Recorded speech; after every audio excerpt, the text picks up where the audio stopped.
खुलुमबाय गिबि गिबियावनो नोंथांमोननिसिम साबायखर बावबाय दिनै उदालगुरि जिल्ला दुलाराय बाथौ गौथुमनि सिङाव थानाय नोलोबारि बियाबनि 39थि बोसोरारि जथुम्मा बे बोसोरारि जथुम्माया थांनाय 19/20/21 दिनै जोबथा सान बे जोबथा सानाव जे जोबथा सावरायमेल थामहिनबा गेवलां मेलखौ आंखौ बेखेवनो थाखाय खावलायहरदोंमोन खावलायनाय बादि आं बेवहाय नुजाथिफैनो हादों आरो नुजाथिनानै बेखेवनाय हाबाफारिजों लोगोसे बेयावहाय नोलोबारि बियाबनि गासै 24 गंगामिनि जि बाथौ सिबियारि रायजो राजा बिथांमोनखौ लोगो मोननानै आं खोब गोजोननाय मोनदों मानो होनबा बेयावहाय बे नोलोबारि बियाब बाथौ गौथुमनि सिङाव थानाय बेसेबां सिबियारिफोर दङ बे सिबियारिफोरा लैहोर लैहोर माने आब्रुथिनि गेजेरजों सावरायमेलाव बाहागो लाफैनो हादों सावरायमेलाव बाहागो लाफैनायखौ आं नुनो मोनदों आं आसा खालामदों उइनावबो जे नोलोबारि बियाब बाथौ गौथुमा धोरोमारि बिथिङाव सांग्रांथिजों लोगोसे आब्रुथिनि गेजेरजों बेबायदिनो धोरोम सिबिनायजों लोगोसे धोरोमनि माखासे आफादफोरखौ एबा सावरायमेलफोरखौ मोजाङै खुंफुंलाङो बेखौ आं आसा खालामदों लोगोसे उदालगुरि जिल्ला दुलाराय बाथौ गौथुमनिफ्राय आं बेखौ खावलायबावदों जे धोरोमारि बिथिं हिसाबै नोलोबारि बियाब बाथौखौ जोङो माने फावसिना थानाय बेखौ आं नुवाखै मानो होनबा उदालगुरि जिल्ला दुलाराय बाथौ गौथुमनिख्रुइ नोलोबारि बियाब बाथौ गौथुमासो सिगांसिन माने उदालगुरि जिल्ला दुलाराय बाथौ गौथुमनि दिथागिरि थुलुंगागिरि लामा दिन्थिगिरि होननांब्ला जों नोलोबारि बियाब बाथौ गौथुमखौनो होननानैबो जोङो बुंनो नांगोन बेखौ जोङो जेब्लाबो नंखाय होननानै बुंनो हाया बेखायनो आं उदालगुरि जिल्ला बाथौ आफादनिफ्राय बे बाथ्राखौ रोखायै बुंथिबाय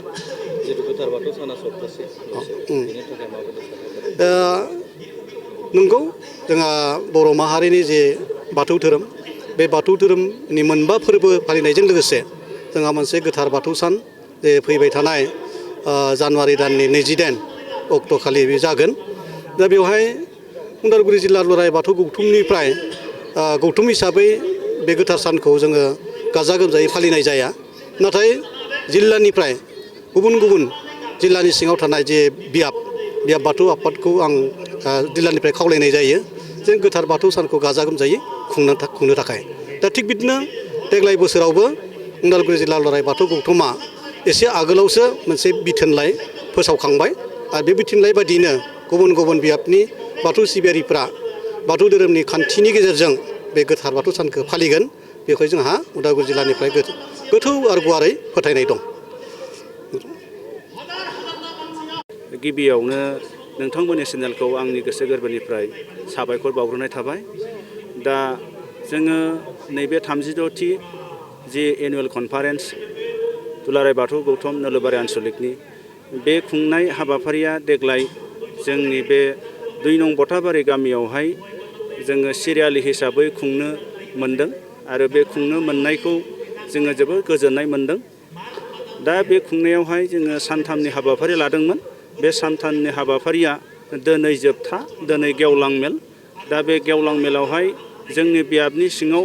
गासै 24टा गामि दङ बे 24टा गामिनि रायजो राजाफ्रा लैहोर फैनानै जोंनि बे हाबाफारियाव गोबाङैनो जाफुंसार खालामबाय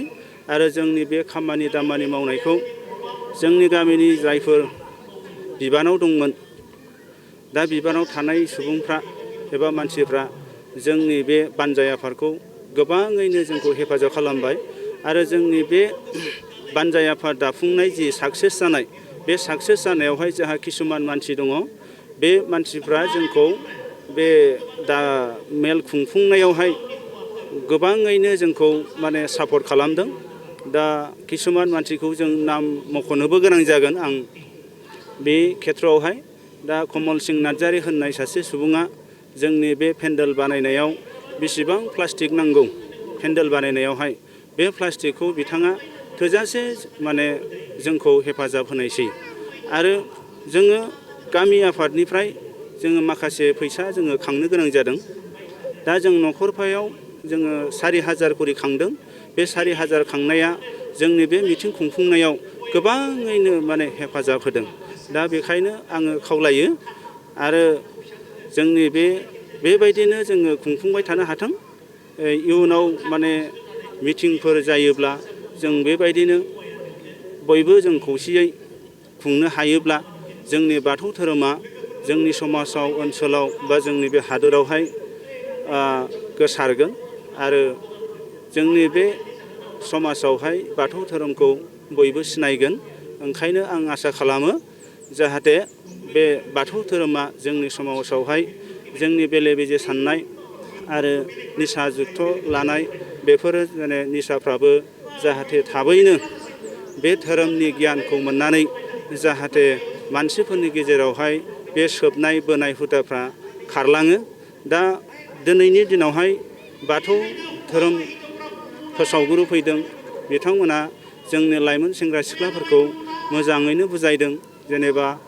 फरायफुबाय थानाय समावहाय निसा जानाय, निसा लोंनाय बेफोरखौ गारनांगौ। मानो होनोब्ला फरायनाय बेलायावहाय बेफोर निसा जुक्तआ गोबाङैनो खहा खालामो। लेखा फरायनो बानाय, न'खराव गन्दगल खालामनाय बा बेमार आजार जानाय आरो गोबां गथ' गथायफ्रा जोंनि गथ'फ्रा फरायफुबाय थानायफ्रा बिमा बिफानाव मेट्रिक पास जाबानो बाइक डिमान्ड खालामनाय, सोरबा स्कुटि डिमान्ड खालामनाय बेफोरबायदियावबो जोंनि समाजनि बा जोंनि ओनसोलनि गथ'फ्रा गाज्रि जालांगासिनो दङ। दा बेफोरखौबो जोङो जोंनि बे धोरोमनि गेजेरजों माखासे जों गथ'फोरखौ बुजायनो हायो।